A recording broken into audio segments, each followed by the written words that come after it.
Hey everybody, this is your Squid. So I'm just coming back from a diagnose of a 2006 Econoline 250. It was a no crank, no start.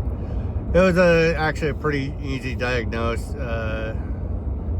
I tested the battery. Everybody thought it was the battery, but it was not. Tested the battery with my battery tester. The battery voltage was good, the cold crankiness was good, everything was good on it.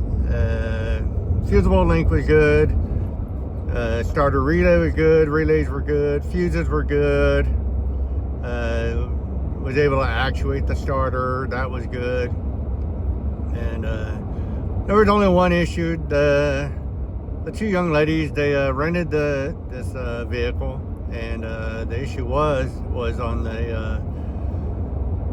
the shift lever was not all the way in park. It was shift mechanism. It's loose. If you pull up on it, push up on the lever to all the way in park where it should be, the vehicle started just fine then.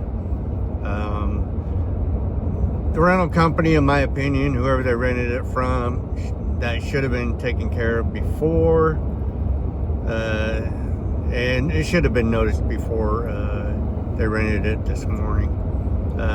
Person that they rented it from trying to overheard that them saying that they drained the battery down, which they did not.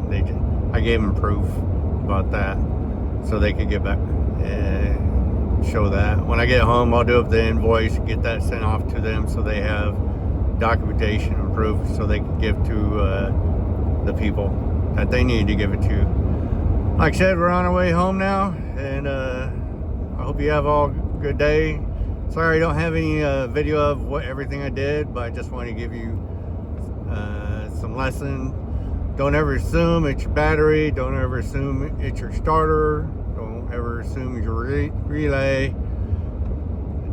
Do a proper diagnose. Make sure, go over everything that can cause a no crank, no start. Just don't assume it's one thing.